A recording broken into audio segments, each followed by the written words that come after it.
Of River Journeys is made possible by this station and other public television stations nationwide.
ده الجواب بيجي من أولادك لكن خير ما بت السلام عافية فيه مثال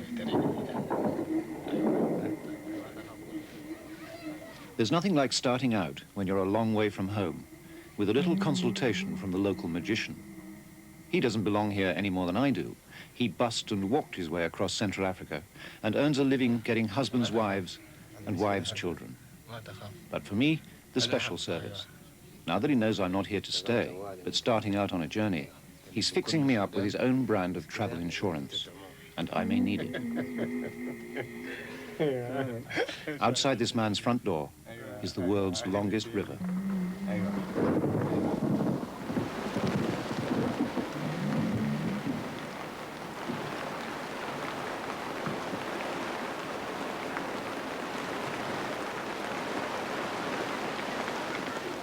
Don't ask me how I got here. From the north, after endless delays and anxieties. It's March, it's extremely hot, and to everyone's surprise, in the middle of a record dry season, it's raining. Warm water gathered up God knows where and dumped down on us here in one huge 10-minute cloudburst.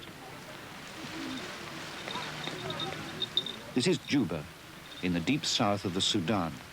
In Arabic, the country of the blacks.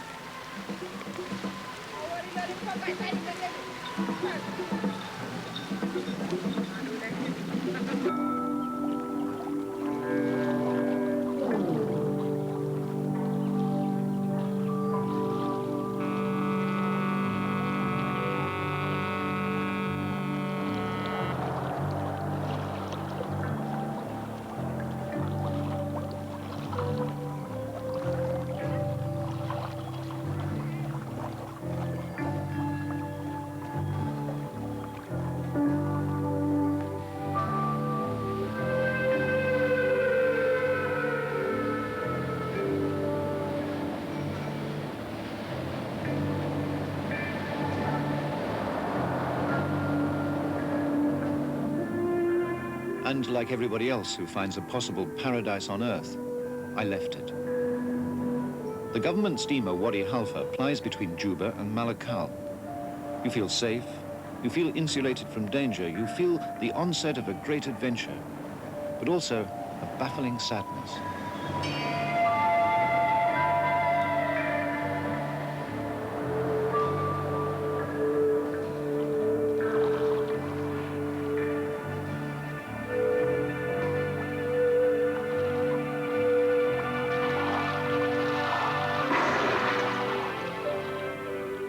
The Sudan is a huge country, and from the decks of the steamer, almost an empty one.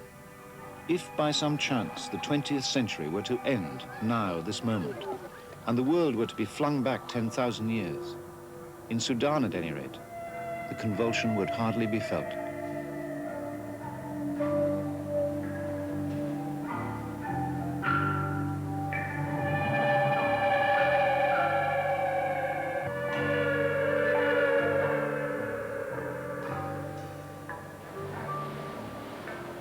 At first, the journey's through placid savanna country, a treat, the unexpected luxury of a river cruise, such as passes an agreeable hour or two in any tourist package. 20,000. But traveling with me are the new tourists, young, wide-eyed innocents who are also veterans of 100 heart-stopping moments in any of a dozen countries. I had my passport stolen, my passport, money and everything stolen. That was really dramatic. In Athens, just before I flew to Nairobi, it all happened. What, all the money that you saved up for the trip? Yes, it was all in traveller's checks, but I lost my air ticket. Completely, I lost that. That was really dramatic. The night before I should fly out. What's the worst thing that's happened to you on the trip? On this trip, well, the worst thing I think was to be kept prisoner in Kampala. Okay, you get the prize. What happened? Well, we were lifted out of our beds in the middle of the night by security forces. And then we had to stay in the headquarters for about one night and one day. And we didn't know what was going to happen. They did it without reason. They kept our passports. We didn't know what was going to happen. Were you interrogated? Yeah, quite a long time. Well, they interrogated him longer because he got angry. You never have to do that.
Tom from Southern California, the Dutch boy and his friend who were arrested in Kampala, Sue Ellen, who left a secretarial job in Sydney to find herself, and did, the Canadian boy who, even when he returns home, sleeps in a different city from his birthplace, a new city every time, and me. All of us lost villagers, over-willing travelers, tormented by places that can never be ours.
For as long as the dry season lasts, the Dinka bring their cattle to the river and camp there.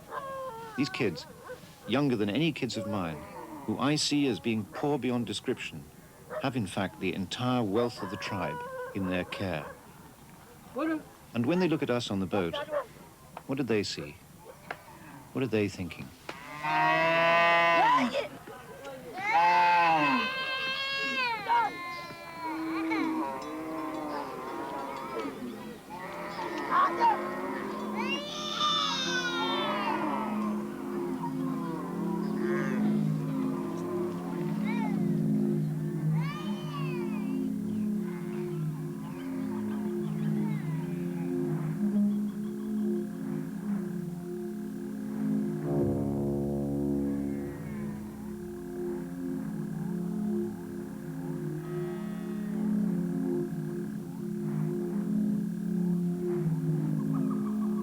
What has locked out these southern savannas from the rest of history has been the Sud, a vast swamp, 250,000 square miles of papyrus and lotus that was considered until recently impassable. It's said that half the water that enters the Sud never leaves it, as if this great swamp were mysteriously swallowing itself. In the old days, which is to say until a decade or so ago, you penetrated this place at your peril. The unwary or the unlucky were simply killed by plenty.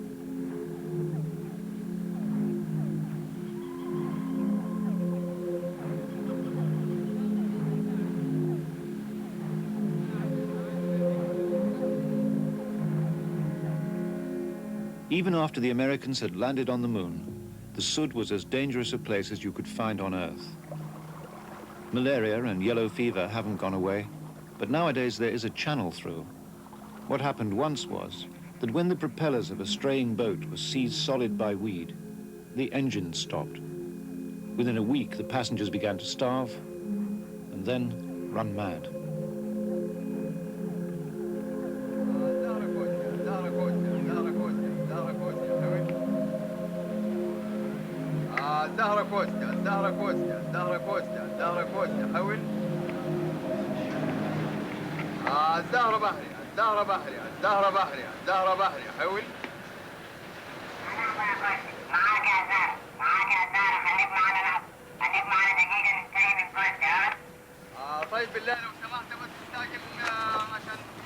A good place to leave, the Sud.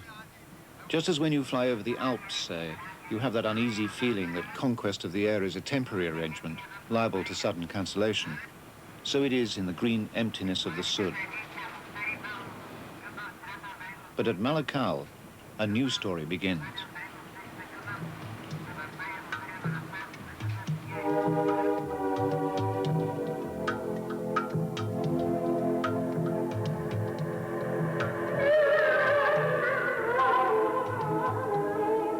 In 1881, a devout man called Mohammed Ahmed ibn Abdullah rose from an island on this part of the Nile and declared himself the Mahdi, the expected one, who would succeed the Prophet Muhammad and bring about the end of the world by battle. What would follow would be a paradise on earth.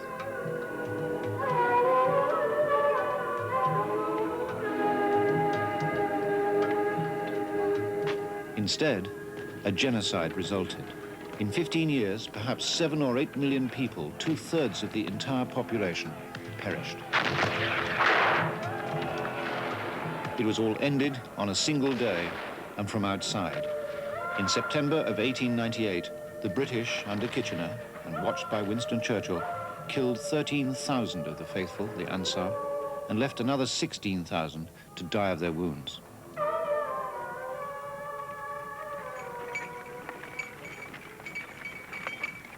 What's dark and light in recent Sudanese history face each other across the confluence of the two Niles.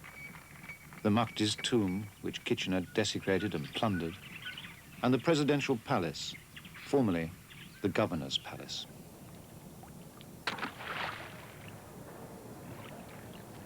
I was surprised by Khartoum. The city Kitchener laid out on the pattern of a Union Jack is, as he might have desired, a very clean place. You come out of the dreamy fever of the South, and you can be mistaken in thinking yourself back in a very familiar civilization.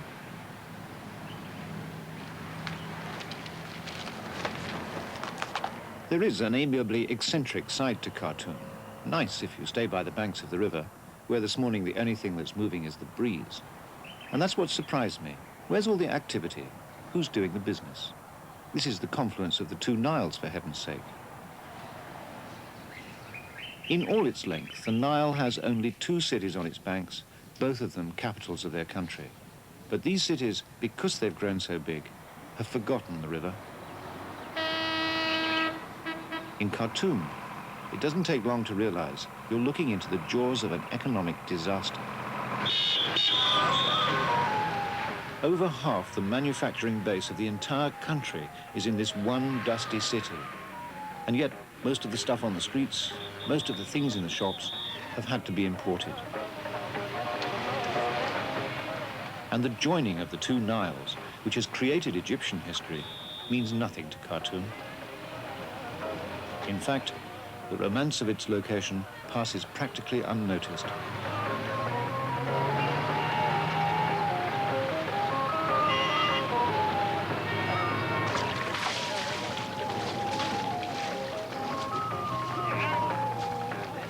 The Nile, which the armchair traveller imagines to be a sea of masts, is in reality empty, or almost. No masts, no romantic cargoes, no romance, but instead a free car wash.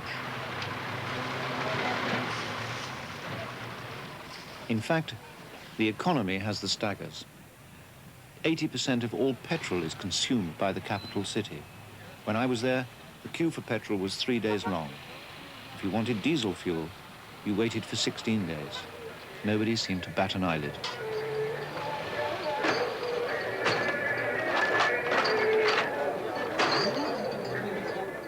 In Khartoum, as in no other city I've ever been to, you feel the puniness of material improvements. And the reason for this is that you're living in a desert camp. For 1,000 miles or more northwards, under different names, the desert sprawls either side of the Nile. Because of the 6 cataracts that bar the passage of the river between here and Egypt, no one will ever sail the length of the Sudanese Nile. And I was grateful for that, because if you want to see exactly what the river means to this country, with its bemused economy, then you must first see the desert.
Away from the river, it seems impossible there should be any water at all, or that life could be tolerated.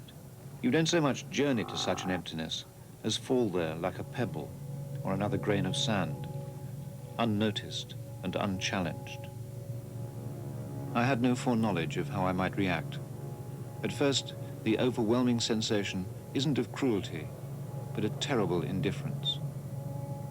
Who you are, where you've come from, whether you live or die, has absolutely no meaning.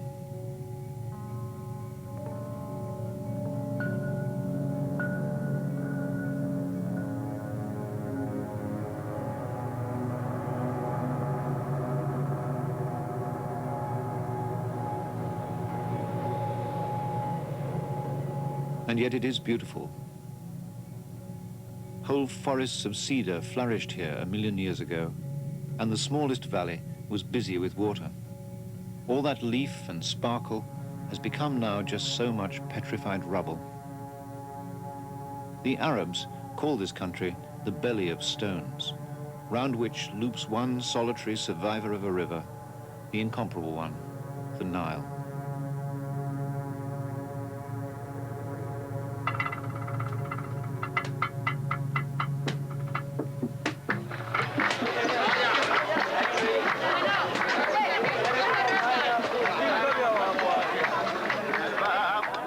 Three days, that was all. 3 days of genuine and justified dread, not to break down, not to die out there. and such a sweet relief to be back by the Nile.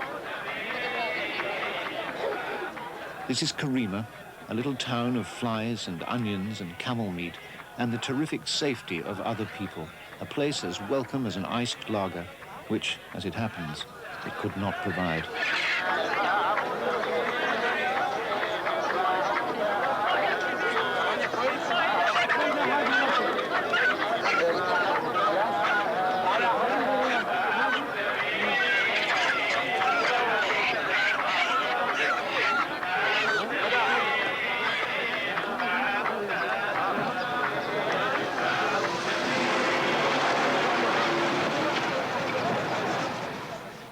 Karima's a railhead because from here, twice a week, you can resume your journey down the Nile by boat, courtesy of the Nile River Transport Authority, whose fleet is stacked up on the bank like children's toys on the bathroom shelf.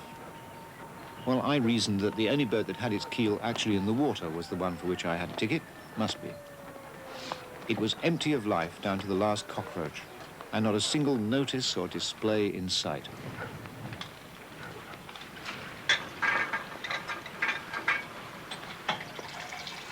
I got on and for 10 hours hung around like a fool, wishing only for some authority to tell me that I was doing the right thing, and longing for something to drink that came out of a bottle and not out of the Nile.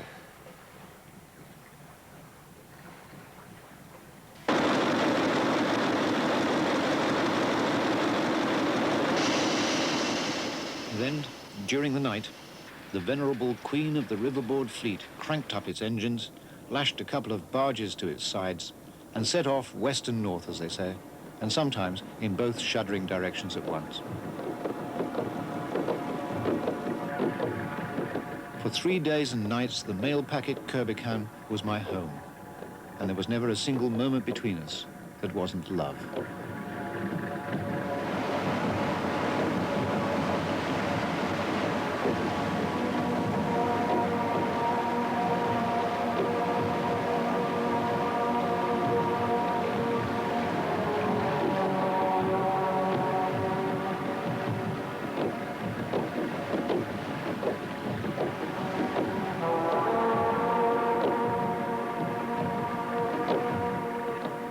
She was a Clydeside vessel, carried over in the guts of some other ship, and assembled 34 years ago on God knows what sandy spit, little by little.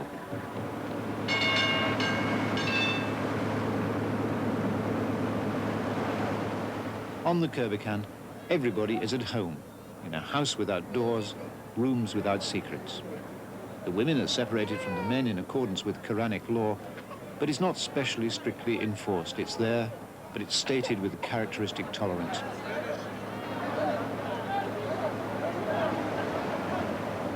There happened to be a company of conscript soldiers going on leave who occupied the heart of the boat with me. And gradually, we became the meeting ground for all parties. One of the soldiers and I shared a conversation about a beautiful girl passenger. "Sleep has been driven from my eyes," he said. "I am in love." And that's just how I felt about the whole boat.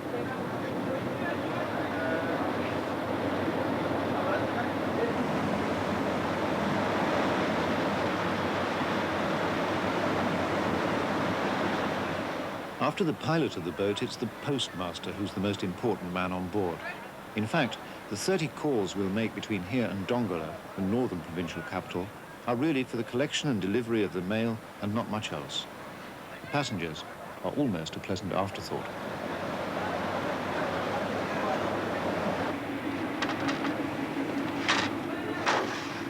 Sabaki, do you speak English? Yes. Can I post a letter, please? Yes, you can. Right. Thank you. By England. What country? England. England. Yes. Yes. And can I buy the stamps and so on? You can pay 25. Yes. Yes, for stamp. Okay.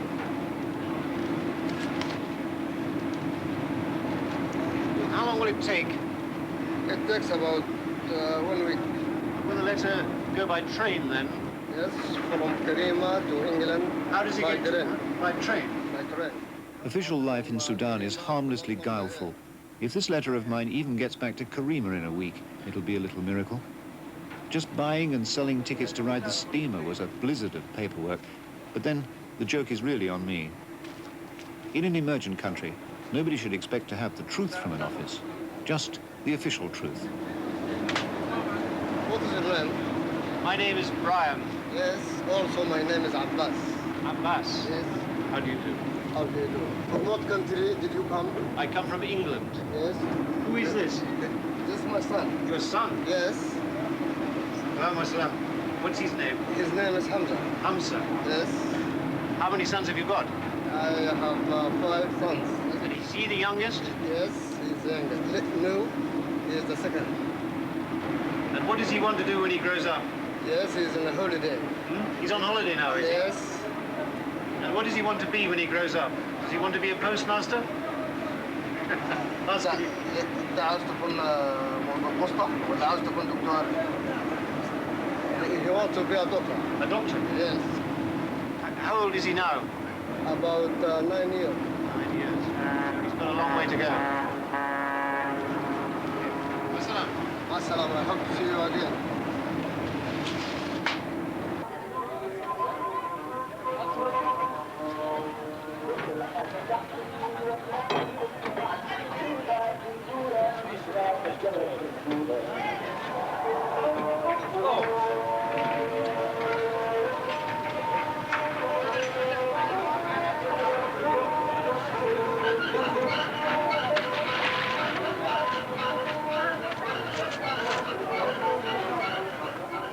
Abu Dom, it says on the map.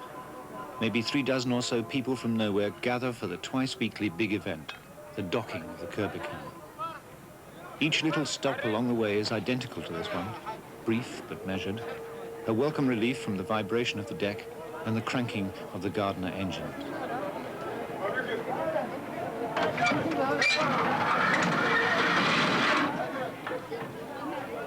On 36 separate occasions, over 3 days, we did this, the casual exchange of a few civilities, news from a brother in Saudi, letters to go from here to Khartoum perhaps, a few people on their way to the courts in Dongola, and gossip. And on every single occasion I thought, I ought to remember this, I ought to fix it in my mind. Few English have ever come here, few ever will come. I thought, you're truly in the back of beyond here. You ought to test the power of the river by getting up over that bank and going to sea. And of course, to begin with, there was, it seemed, nothing to see.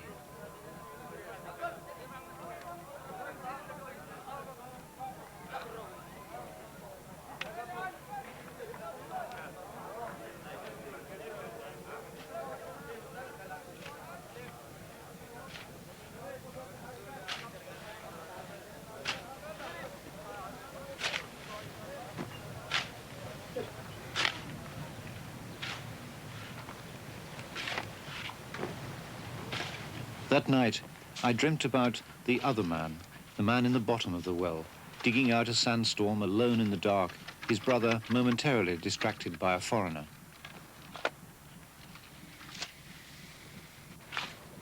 To look beyond the banks of the river is to give this immense silence a context. You look out onto the desert from the Nile, and there's a passion roused in you to honor it and the people to whom it belongs.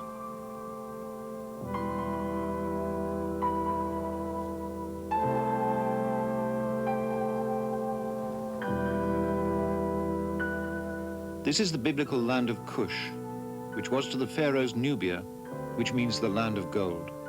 We know that one ruler of ancient Egypt alone plundered 30,000 pounds in weight merely to build himself a worthy sarcophagus. And what is any of that now except a dry whisper in the history of Nubia? What kings and emperors decreed, the things for which priests sacrificed and slaves died, have died with them. The Nile, which made all this history, also makes it meaningless. On the river there is the joy of life only because you're present, but the river will live forever, human history or not.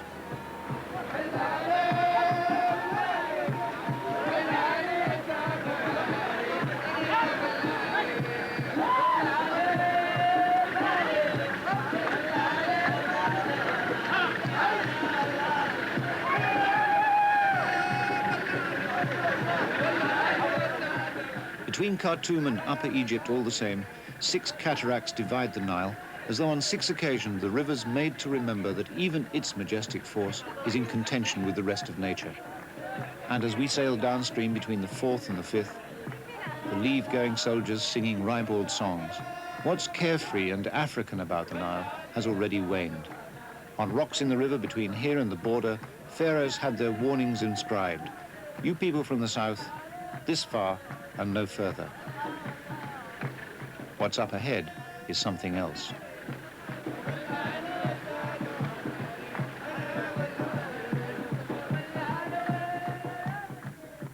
The modern border with Egypt is a straight line drawn across Lake Nasser, and that lake is almost the most modern thing in Africa, and the authorship of it comes emphatically from another country. The massive hydroelectric dam at Aswan was built by the Russians on the traditional limits of Egypt in a brooding landscape where it never rains. Never. Lake Nasser was the reward. To create it, a whole civilization was drowned, a people uprooted, history overturned.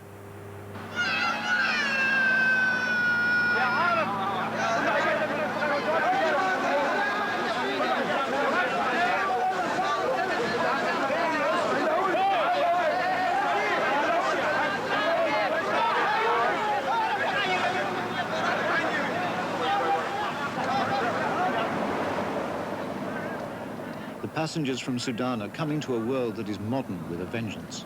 Never mind pharaohs and pyramids. As the steamer prepares to dock, not having seen land for 2 days, we are all about to be catapulted willy-nilly into what Europeans have learned to call the real world. A world of suspicion, anxiety, and the endless questioning of identity. Who are you? That's a question that means one thing in a village and something else when you leave to try your fortune elsewhere.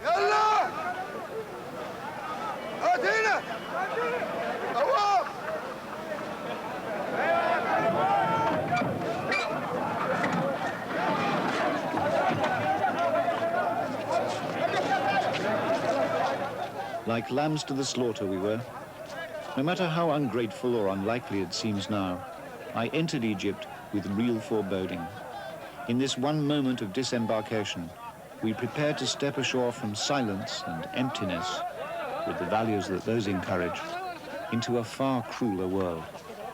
We had all colluded on the boat to pretend the streets of Egypt were paved with gold, as of course they once were.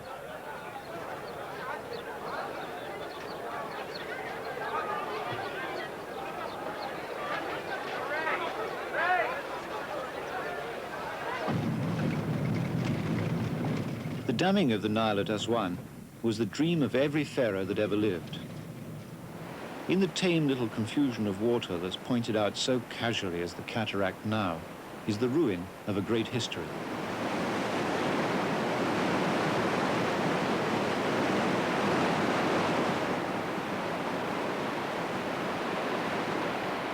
Now, if you are going down the Nile the pharaohs knew, you should at least have read a couple of books, and these I've lugged all the way from Juba. But I'm also toting a caseful of dirty clothes, a head full of fleas and sand, and where I'm going next, looking like $1 million, isn't just a figure of speech. Hello, sir. Welcome on board. What's your name? Thompson. Mr. Thompson. It's okay. If you want, just fill this card, please, with your signature, with your home address and full name, sir, please.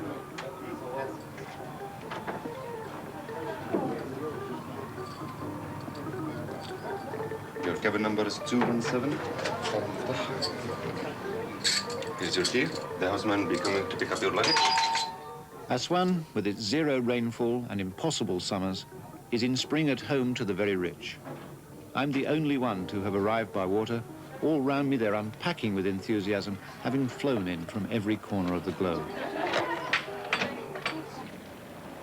Hotel Deluxe with its keel in the water and its hand outstretched.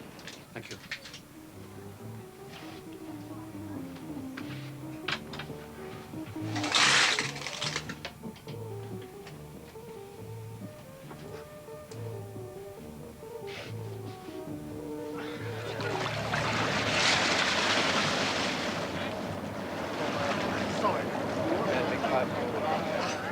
As we set off to the tinkling of ice cubes, we're making our way through what's been called the world's greatest open-air museum, a treasure house 600 miles long and seldom wider than 8 or 9 miles, the floodplain of an almighty river whose flood time in July could be predicted to within a few days.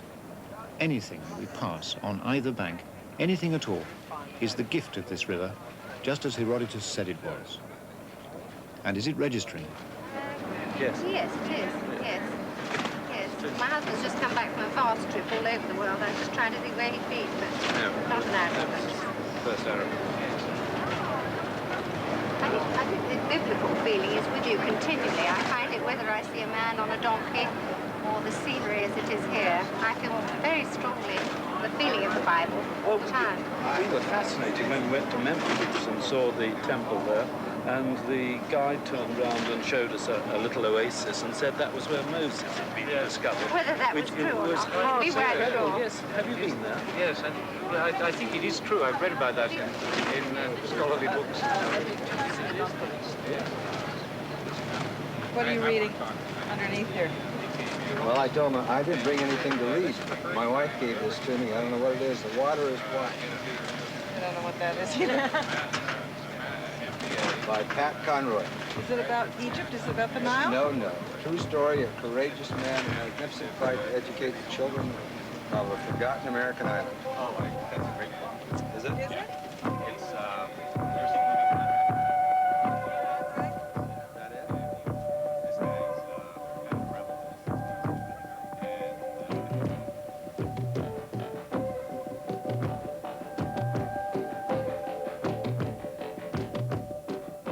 All day long we glide like pharaohs, our motion like that in a dream, as if to reach out and touch weren't possible, but to witness is. And underneath all the flim-flam of luxury accommodation, there is a very primitive yearning. To deny it or deride it, I realize, is not to see the pathos a world with money must exhibit to a world that has none.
The manager of the port, the ice. That same evening, all these rich people are induced to make fools of themselves, and I think they do it as a way of releasing a colossal tension. Who you are transfigured into a harmless game.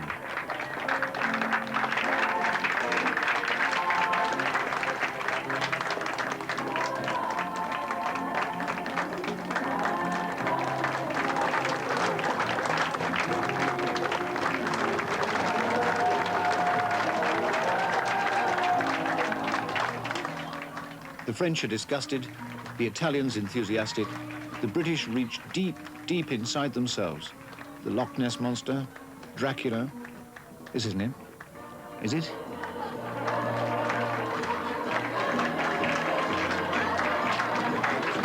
It really doesn't take much to keep your end up on such a spectacular non-event as this. Will Cleopatra win the first prize? Will tomorrow's visit to Karnak, the ancient city of Thebes, will that be as good as everyone says? Maybe Cleopatra should win the fancy dress for superstitious reasons. And the management are way ahead of us.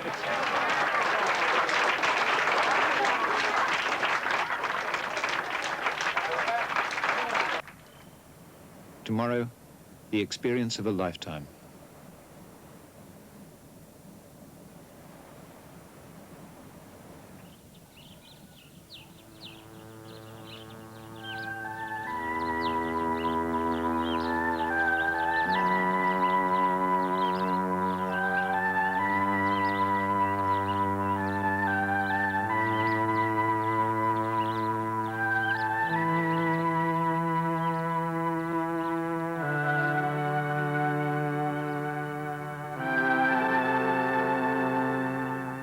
The first Europeans to be shattered by the spectacle of Karnak were Napoleon's soldiers.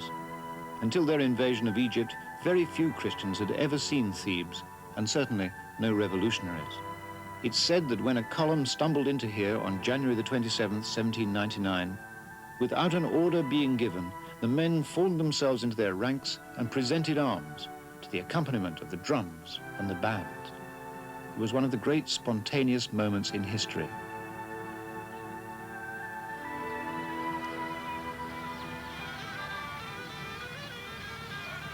And we follow in a mixture of vexation and misinformation, love and hatred. There'll be thousands of us there today, and what we're really going to see is the power of a river to create wealth from nothing, the stupendous wealth of kings rich beyond all our dreams.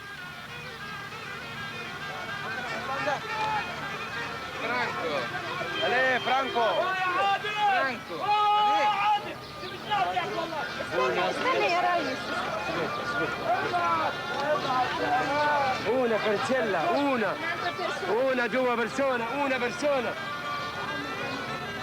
Una parcella.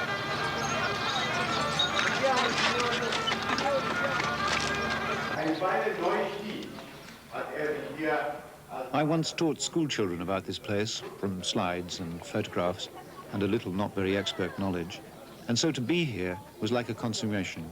It is, just as I said it was, grand and awe-inspiring. Its scale diminishes criticism, overwhelms all questions, all serious attempts by the guides to explain. Yet for me, there was something hideous about it. On a dit Thebes, c'est un nom dérivé de Thèbes, l'ancien nom de Luxor. Alors, il était venu devant Monsieur Amon. Normally, the king during his coronation, 2 priests carry papyrus and lots for unity. Nobody asked me how they built the pylon or the walls or the columns. Normally, the foundation. All this giant architecture was the product of slaves, not thousands, but millions. Long after the pharaoh died, generations born after him were worked to death to complete his monument. Sometimes centuries passed, each pharaoh outdoing his predecessor in vanity, cruelty, remoteness from life. A succession of men gods without the human attribute that most matters, compassion.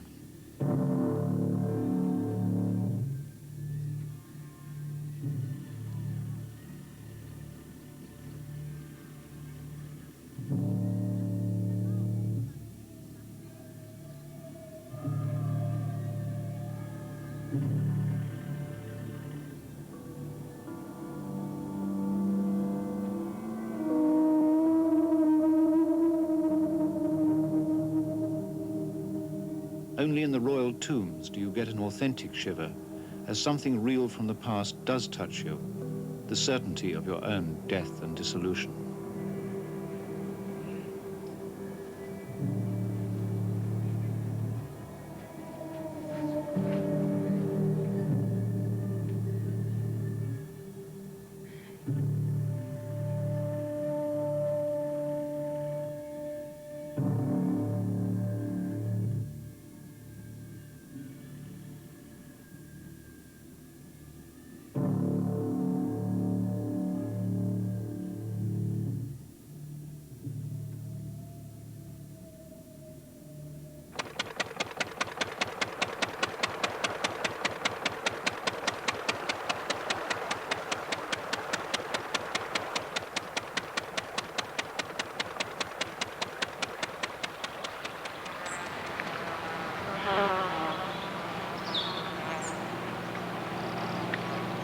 It should be the river, heavy, slumberous, indifferent to the history it created, It should be the Nile that lingers in the mind as your image of Egypt.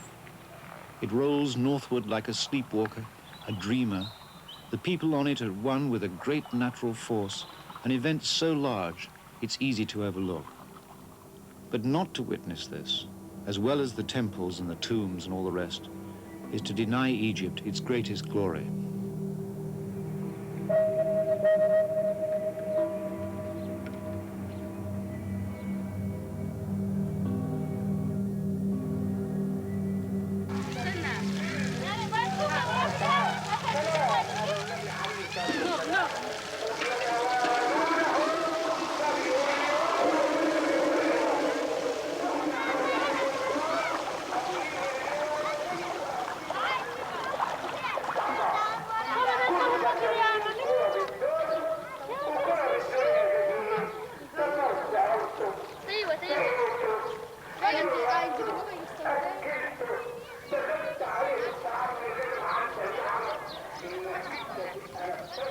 And then, quite suddenly, you find yourself plunged into the other great capital city on the Nile, Cairo.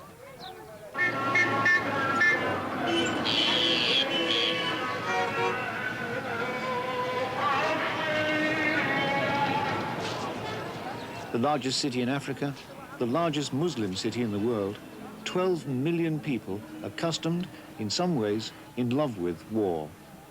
The last war and the next mean very different things here.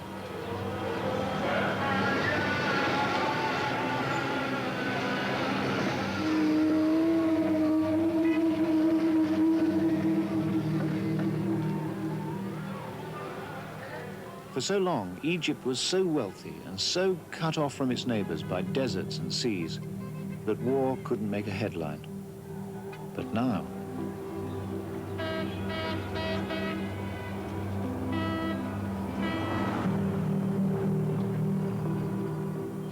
the Nile steals through Cairo as apologetically as the Thames through London.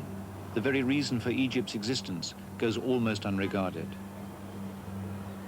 Where there used to be orgies of relief that the flood had arrived at all, let alone on time, now the waters are just a view from a window of a skyscraper hotel.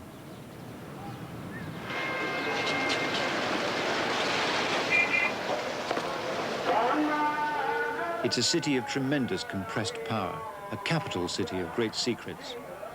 The Muslim religion has 1,000 million adherents, and yet Cairo, for all its giant size, isn't a center for Islam, isn't even a city in favor with the rest of the Arab world.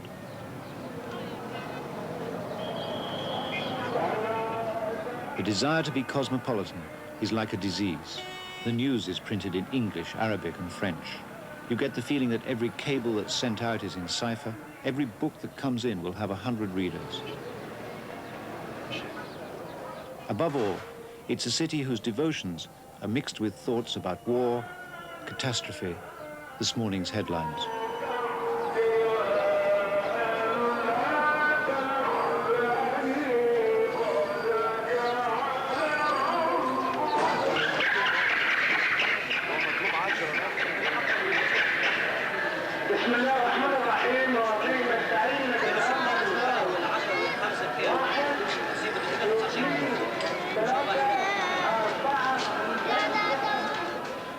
And so Cairo began to overwhelm me. At night, round the Al-Azhar Mosque, you sensed the pull the Mediterranean has had on the country in modern times. Wherever I looked, there was the restless energy of a people that wants to be Arab and European, nationalist and cosmopolitan, all at once.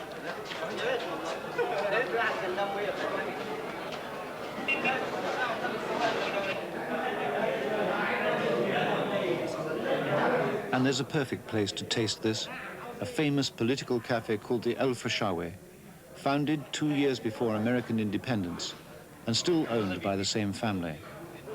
But of the two brothers that now run the business, one is a colonel in the army and the other a professor of economics. We exchanged polite pleasantries. Do you smoke a pipe like this? No, thank you.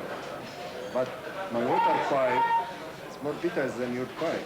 Because it comes down and with the water and makes the smoke more pure. More pure? Yes. But the smoke comes directly from pipe or mouth. Can I try one? Yes. You need a lot of breath to do this. Please, strongly. Yes, I know.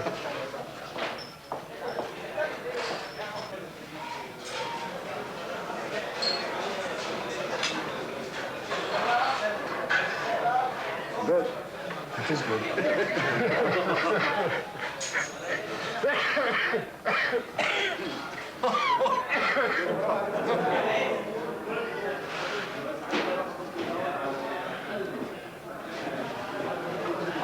The coffee says the history of Egypt.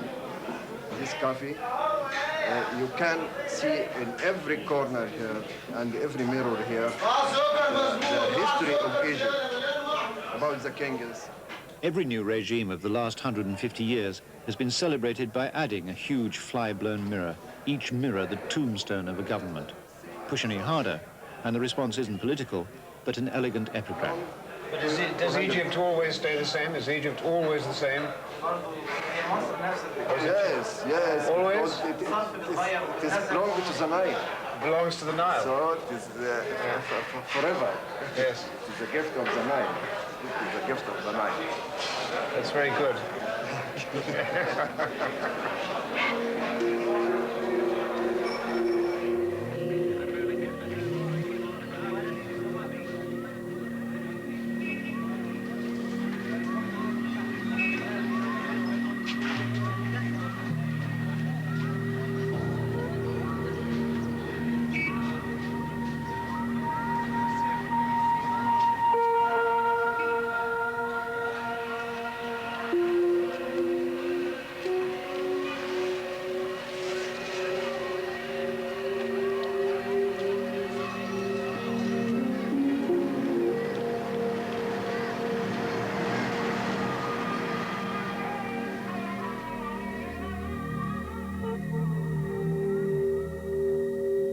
For me, Cairo had all the qualities of a great seaport: energetic, sly, brash at some times of the day, beautiful when you have a vantage point above it.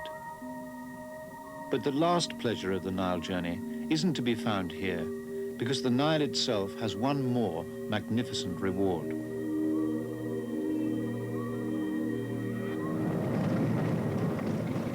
It says something for a river that its greatest moment is not in spending itself in the sea, but doing instead a disappearing trick on a scale that is in keeping with its grandeur.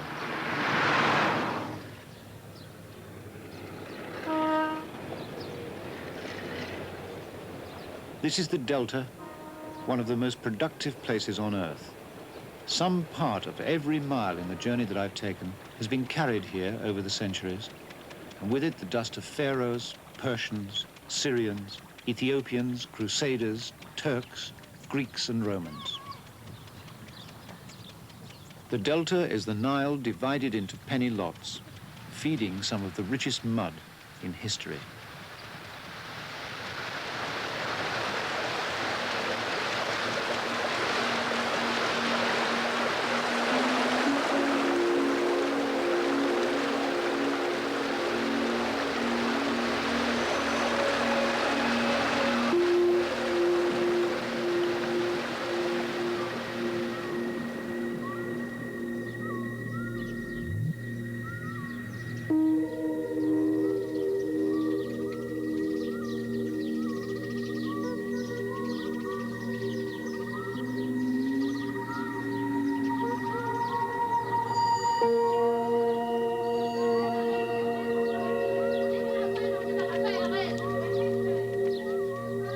The river that the magician from Juba sits by isn't lost here in this Delta village.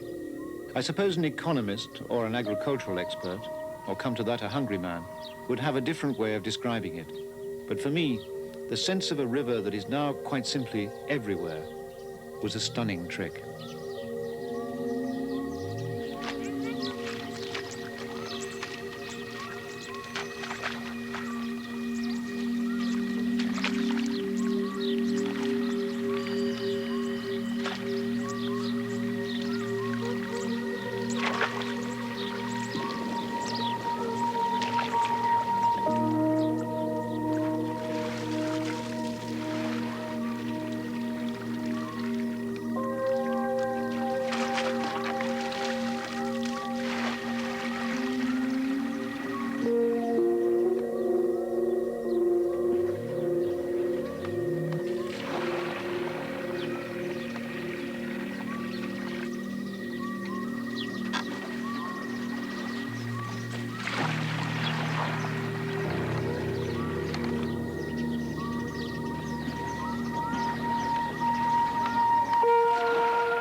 عملت ما عملتش حاجه النهارده خالص. رحت المدرسه ولا لسه؟ عايز يعني بتكرهوا